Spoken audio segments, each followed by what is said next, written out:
Grand Prix show jumping is not for the faint of heart, and in today's show, you'll meet... Great.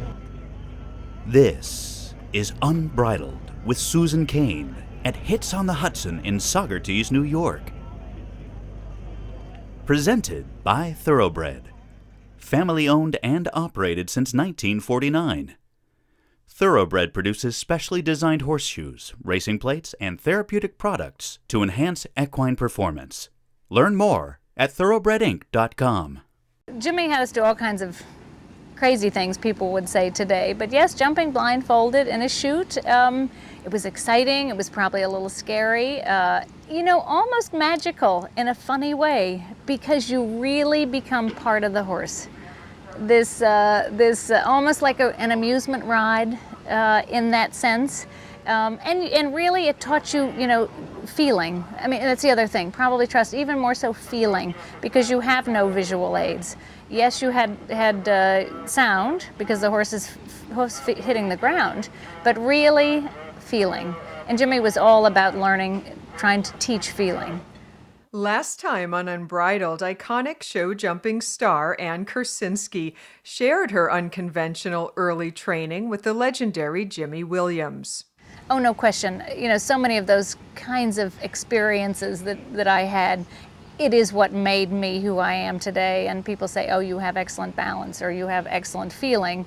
And I have to say, so much of that came from my early years, I think, of just these kind of amazing experiences. Ann is an accomplished author. Her books and DVDs offer practical solutions to everyday problems for the serious rider. In today's show, Ann recounts the days of her Olympic mounts, two decidedly different horses in breed and character.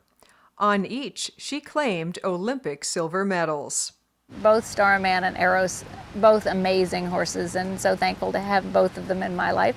But yes, Starman, a big German stallion, definitely sensitive enough, had some thoroughbred blood in him, but definitely a big warm blood stallion. So his fitness was crucial. He could get kind of lazy being a stallion, and so fitness all the time. He loved his dressage, a lot, again, for fitness, suppleness. And just a delight to ride. Oh, I could ride him to the biggest jumps and you just never question. So Eros, totally different. Little, 16'1", thoroughbred, hot when we first got him. Very temperamental, very demanding. Starman was, both of them actually quite aloof. They didn't need any attention. If you cuddled with them, fine, but they didn't really need it, that part of them was really that champion, their self-esteem, and all of that, again, giving to me learning that from these wonderful horses. They're always teaching us so much. But Eros, you just think forward. There was no leg. I always wore a little spur and things. Still wear a little spur, carry a stick, but you never use it. Light reins, 2-point, and Starman was 2-point also, but he, like I say, he liked you to leg him, he liked you to push him. And Eros always felt like I was accompanying Eros, to not get in his way, and like a dancer. Ann has participated on 5 U.S. Olympic teams. Her 1996 silver medal partner, Eros, was an ex-racehorse, an Australian thoroughbred with really big-name racing connections. Later in the show, meet another fiery chestnut off the track who races barrels like his Breeders' Cup winning father. This little light of mine, I'm gonna let it shine. This little light of mine, I'm gonna let it shine. This little light of mine. I'm Susan Kayne. When Unbridled returns, join me in part 2 of an in-depth conversation with Ann Kursinski. It was Thanksgiving Eve day, and I went into the indoor arena to say, Happy Thanksgiving, I'm going away, I'll see you, George, have a nice weekend. And Adam was jumping this weedy little ewe-necked horse, and he jumped this high over these little fences. I said, who is that? And he said, oh, that's Eros. You should try him. You should buy him. And I said, well, I don't have any money, but I'd love to, I'd love to try him. He said, when you get back.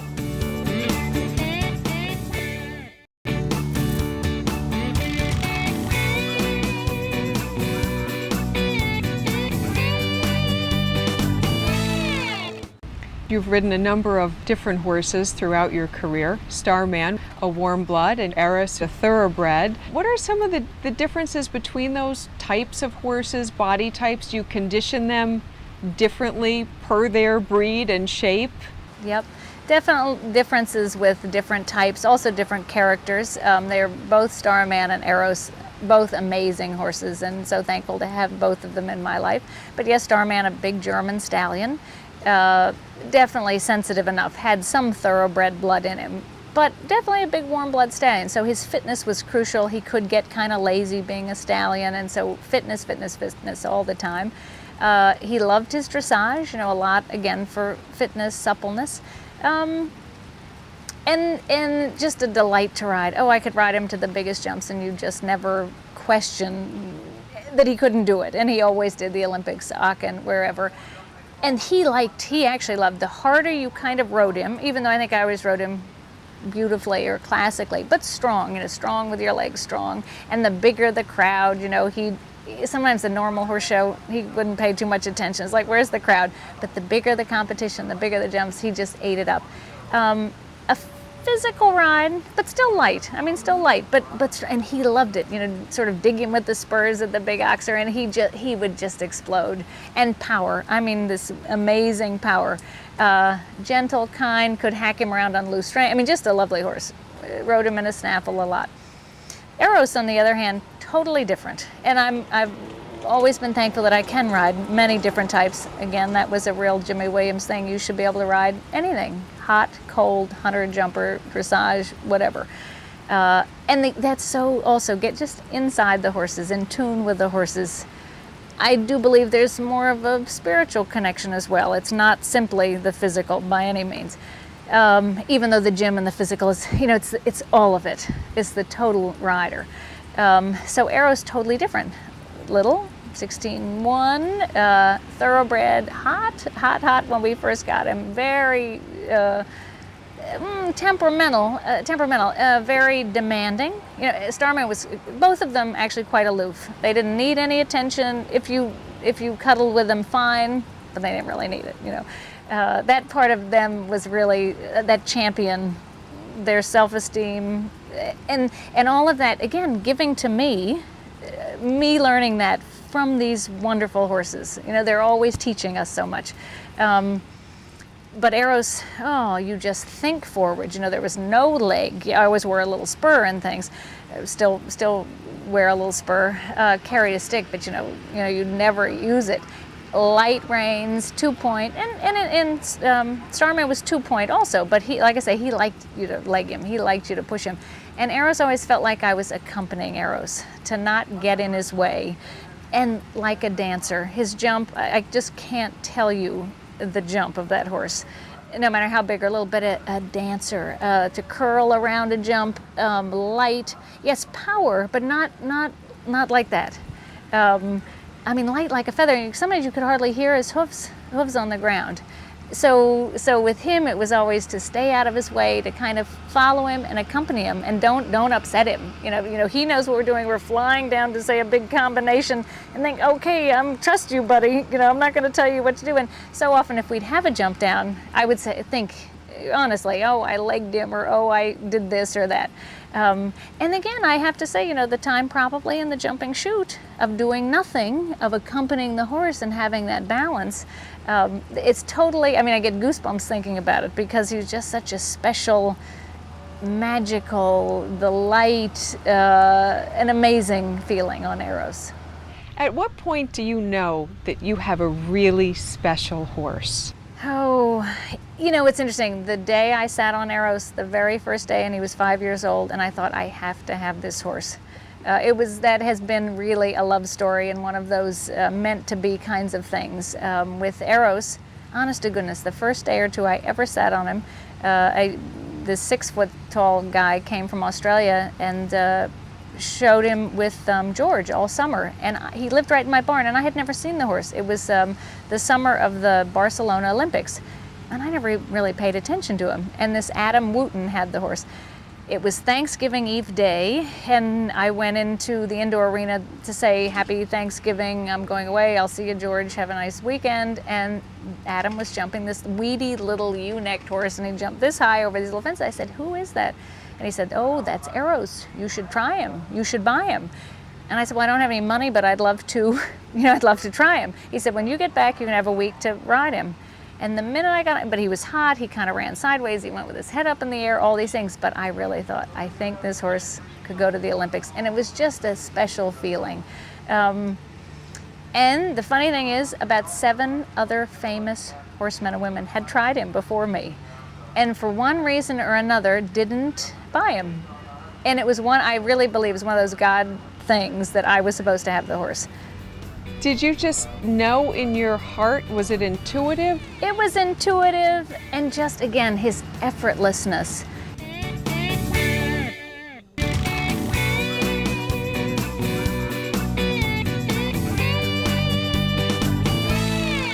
Was there anything logically telling you that this horse can jump enormous fences? It was intuitive, and just, again, his effortlessness, his courage, his braveness, his athleticism, I guess, but this effortlessness. I mean, he could jump this tent.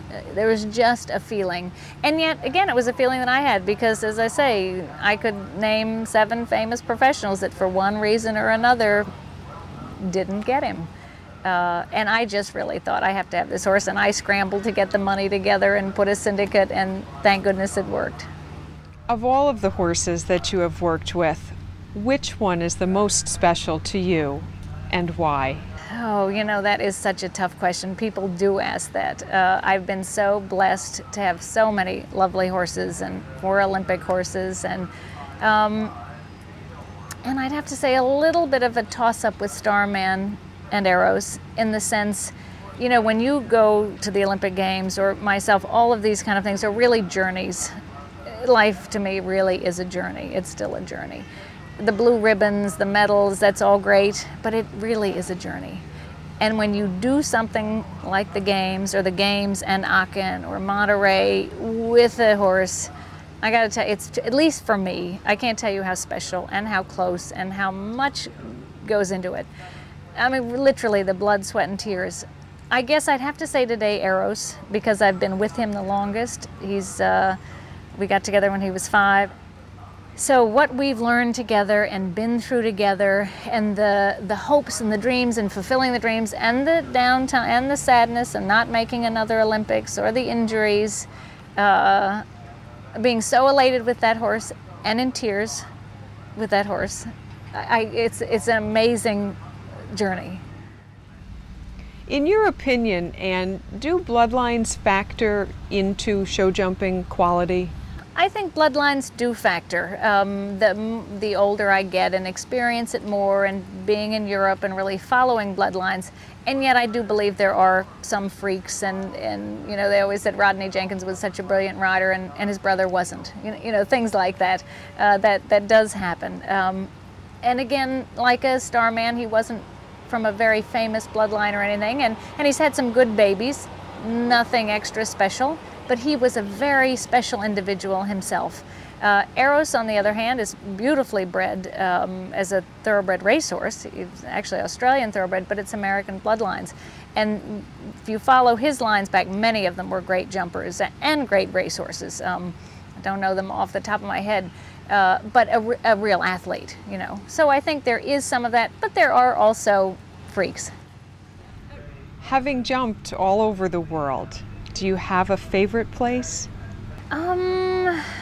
Favorite place? It's hard with all that I've done. I guess I love Rome. I was just in Rome, and that is a beautiful, beautiful place and very special. I won the Grand Prix of Rome there on Livius in 1983. So that has a very, very special feeling, and I've competed there probably 4 times. So I love Rome. Nothing like Aachen, the win in Aachen in '91 on Starman, to be at Aachen. When I was a little girl, I sat in my bedroom and I had picture books.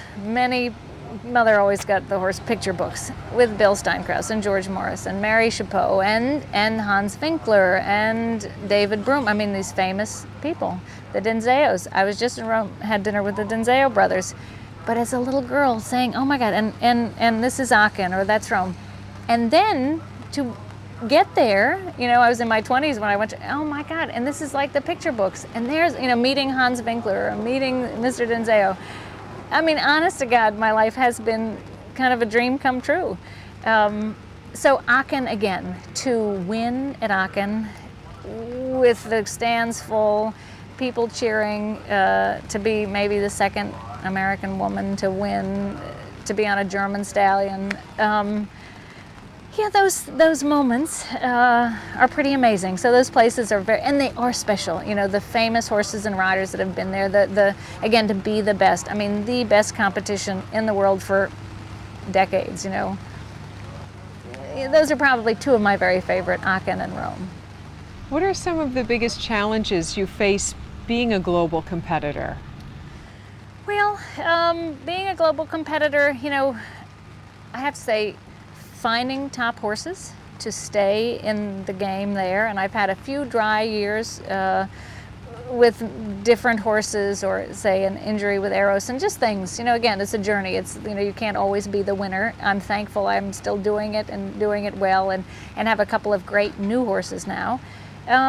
So again, finding top horses, finding great owners. I can't do it by myself. I'm not independently wealthy, so I do rely on owners and sponsors.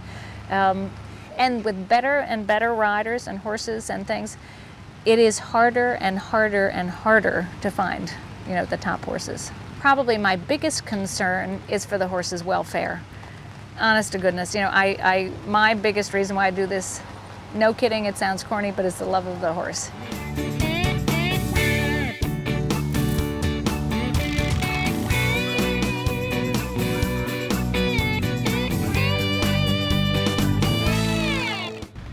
What do you see as the pluses and minuses that are happening as the industry grows? Yeah, the industry has grown dramatically, and part of it great that more people are doing it, and kids and amateurs, and that part of it is great, and good that the horses have jobs. Thank goodness we can do it and find them good jobs. I think sometimes probably my biggest concern is for the horses' welfare. Honest to goodness, my biggest reason why I do this, no kidding, it sounds corny, but it's the love of the horse. Even in my teaching, I'll say to people, I'm not really here for you people, I'm here for the horses, to be a mouthpiece for them. So that the horse's welfare, and they're not just a commodity, they're not just a bicycle, that the care and the love and the appreciation for what they are. I always feel like God gave us these wonderful animals, and we need to take care of them and learn from them and all of those things. Not just, my God, let's go win and we're going to win at any cost. My success has really come from more of the journey attitude and doing it well and getting inside the horses and what makes this horse better or tick, or that's how my success has come. So to not ever make it such a quick fix and that we're hurting the horses. And what advice would you give young riders that are beginning their journey into a career with horses? My biggest advice would be, don't ever forget the love of the horse. To be patient. That was so ingrained in me, and it is so true, to be patient with the horses, to be patient, even patient with ourselves.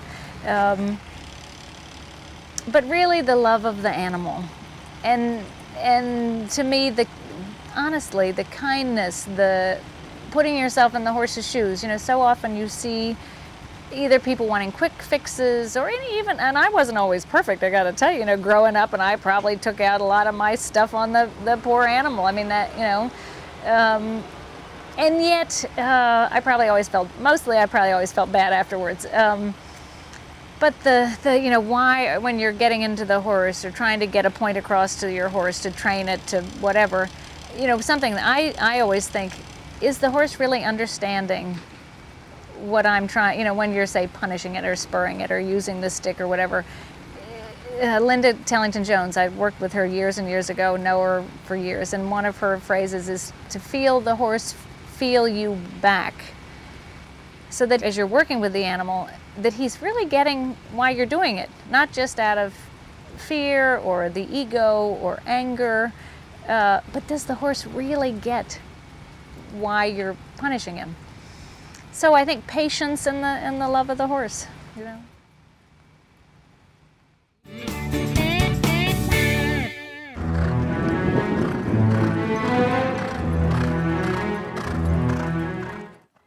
Today, Thoroughbred salutes Nikki and her beloved Cayman. Cayman sold for $50,000 at Keeneland as a yearling. Racing from age 4 to 7, he earned near the same. According to Nikki, he really does fly, just like his daddy, Fly So Free. Nikki met Cayman at the Fairmount racetrack, where he was free to a good home. It was love at first sight. So confident in her connection with Cayman, she saddled him up the very first night off the track. Within a few months, the two had relocated to the West Coast. The trip was very rough on Cayman. Extensive dental work and a new diet soon revitalized Cayman. For a pick-me-up, Nikki took Cayman to a local gymkhana, just to get him out and to see the show atmosphere. Long story short, they ended the day with several blue ribbons. Not many thoroughbreds are seen in the barrel racing arena, but Cayman and Nikki are changing that. Cayman has moved up 3 speed divisions, and he is a solid barrel horse, often mistaken for a quarter horse. In addition to being an outstanding gymkhana mount, Cayman has successfully competed in open shows, winning many blue ribbons and championship honors. Oh, but there's more to this thoroughbred. During the week, he is Nikki's #1 lesson horse. To Nikki, Cayman isn't just a horse. He is a partner, a friend, and a teacher who has changed her life. Cayman is a true testament to the versatility of thoroughbreds. Nikki runs a training stable. Her goal isn't to be a famous trainer, but rather to change the way the world looks at off-the-track thoroughbreds. This little light of mine, I'm gonna let it shine. Next time on Unbridled. And riding a thoroughbred is like driving a Ferrari. You just kind of aim them and they go. That's next week on Unbridled with Susan Kayne.